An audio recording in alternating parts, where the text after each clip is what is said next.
दोस्तों एक बार फिर से स्वागत है प्रजापति न्यूज में।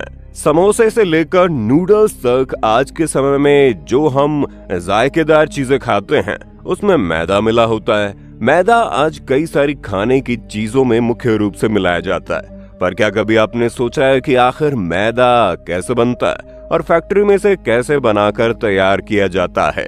सबसे बड़ा सवाल, मैदे और आटे में क्या फर्क होता है? आज की वीडियो में मैं यानी आपका दोस्त विशाल प्रजापति आपके सभी सवालों के जवाब देने वाला हूं। बस मेरे साथ वीडियो में इसी तरह बने रहें। लेकिन हाँ, वीडियो शुरू करने से पहले एक छोटी सी रिक्वेस्ट है। वीडियो के नीचे रेड कलर का सब्सक्राइब बटन दिख रहा होगा, उस पर क्लिक करके सब्सक्राइब कर लें और साइड में बेल आइकॉन भी दिख रहा होगा, उस पर भी क्लिक कर लें ताकि आपको वीडियो मिले सबसे पहले।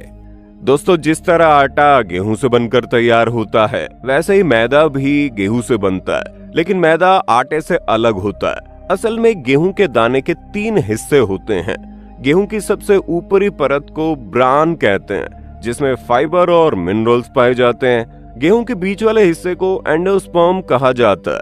इसमें मुख्य रूप से कार्बोहाइड्रेट और स्टार्च व ग्लूटेन के रूप में प्रोटीन होता है। और गेहूं के सबसे निचले हिस्से में जर्म होते हैं, जिसमें विटामिन और मिनरल्स पाए जाते हैं।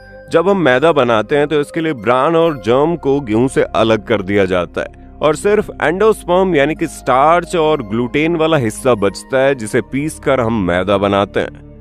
अब मैदा बनाने के लिए फैक्ट्री में गेहूं को अंडरग्राउंड भंडार में जमा कर लिया जाता है। वहां से सैंपल लेकर सबसे पहले इसकी लैब टेस्टिंग की जाती है, ताकि गेहूं के अंदर मौजूद नमी, प्रोटीन, मिनरल्स वगैरह के बारे में पता लगाया जा सके। और फिर अंडरग्राउंड भंडार से खास बकेट कन्वेयर द्वारा गेहूं को फैक्ट्री के सबसे ऊपरी सिरे तक पहुंचाया जाता है। ऊपर पहुंचने पर गेहूं को सबसे पहले क्लीनिंग प्रोसेस से गुजारा जाता है, ताकि उसे साफ किया जा सके। जहां सबसे पहले होता है प्री क्लीनिंग प्रोसेस, जिसमें एक ड्रम की तरह घूमती हुई छन्नी लगी होती है, जो गेहूं में से रस्सी, प्लास्टिक और कागज वगैरह जैसी बड़ी बड़ी चीजों को अलग कर देती है। इसके बाद गेहूं ग्रेविटी क्लीनर में पहुंचता है, जिसमें एक के ऊपर एक कई सारी तिरछी छन्नी लगी होती है, जहां गेहूं ग्रेविटी के कारण लुढ़कते हुए नीचे आता है, ताकि अन्य फसलों के दाने और डंठल वगैरह को साफ किया जा सके। अब गेहूं को फ्लो बैलेंसर से गुजारा जाता है, जिसमें स्टोरेज टैंक भी जुड़ा होता है, जो गेहूं के आगे बढ़ाने की मात्रा को कंट्रोल करता है। और फिर गेहूं को मैग्नेटिक डी-स्टोनर से गुजारते हैं, जिसमें एक बड़ा इलेक्ट्रोमैग्नेटिक चुंबक लगा होता है, जो गेहूं में से लोहे की चीजें जैसे कि नट बोल्ट, तार वगैरह के टुकड़े को अलग कर देता है। अब अगली प्रक्रिया में गेहूं को वाइब्रो सेपरेटर में भेजा जाता है, जिसमें वाइब्रेट करती हुई छन्नियां लगी होती हैं, जो लगातार हिलती रहती हैं और गेहूं में चिपकी हुई छोटी से छोटी चीज को साफ कर देती है। अब गेहूं पहुंचता है डी-स्टोनर में, जिसमें खास प्रकार की वाइब्रेट करती हुई जाली लगी होती है और हल्की सी झुकी होती है, और नीचे से हवा भी लगातार फ्लो होती रहती है।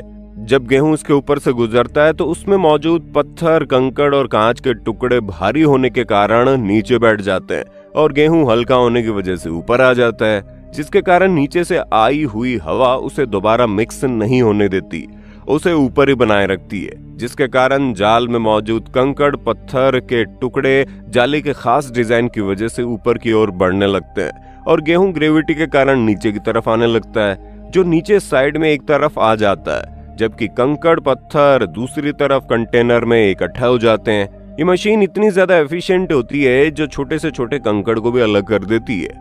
इसके बाद गेहूं स्क्रॉरर में पहुंचता है, जिसमें घूमता हुआ रोल लगा होता है और ड्रम और रोल में कई सारे दांत जैसे लगे होते हैं। ऐसे में ड्रम और रोल के थोड़े से गैप में जब गेहूं को डाला जाता है तो घर्षण यानी कि फ्रिक्शन होता है, जिस वजह से गेहूं पर जमा मिट्टी और भूसा अलग हो जाता है, जो जाली से नीचे गिरता है और गेहूं के दाने अलग हो जाते हैं।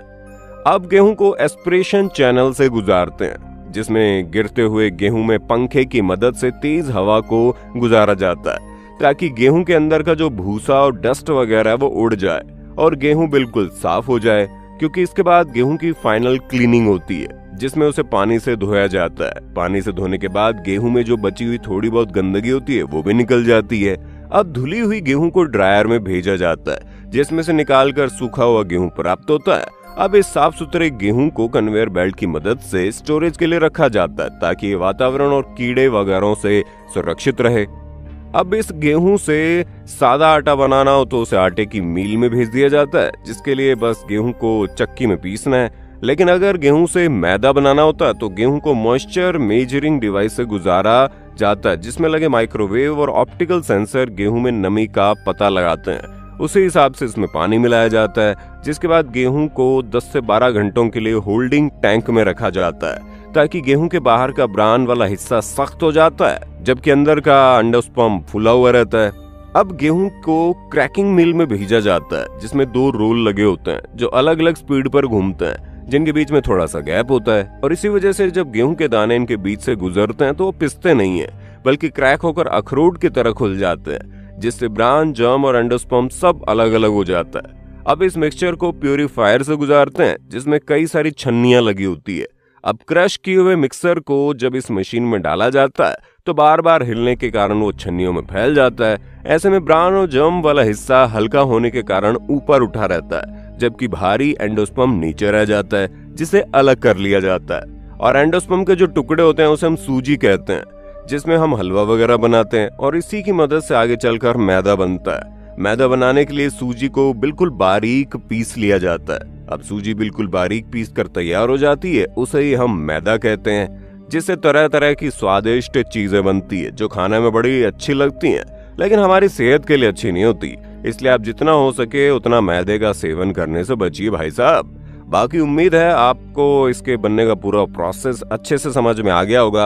अब आप वीडियो के विषय में क्या कहना चाहते हैं कमेंट में बताना, और इसी तरह की वीडियोस को लगातार देखते रहने के लिए हमारे चैनल को लाइक, शेयर, सब्सक्राइब जरूर करना। धन्यवाद। दोस्तों, आपकी स्क्रीन पे 2 और वीडियोस दिख रही हैं, जिसे देखने के लिए आप इस स्क्रीन पर क्लिक करें। दोनों देखिएगा, बहुत अच्छी वीडियो बनी है।